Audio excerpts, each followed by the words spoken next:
Our universe was born almost 14 billion years ago in an event we like to call the Big Bang.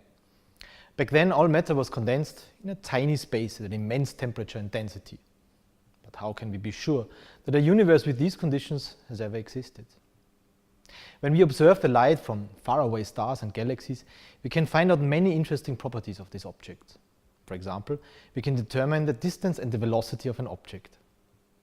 If we study these properties for many different galaxies, we observe that objects which are farther away from Earth are traveling away from us with even higher velocities.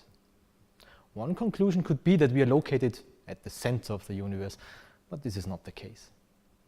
Let's imagine a dough with raisins. When you bake the cake in the oven, the dough will start to rise and the raisins with it. From the perspective of an arbitrary raisin, all the other raisins will start to move away from it. And that is similar to what happens to galaxies in our universe. But it's not the dough that rises, but space itself, which is expanding. Now, what happens if we reverse our observation that galaxies farther away from each other are moving apart with even higher velocities, because space itself is expanding? If we let time run backwards, our universe would contract.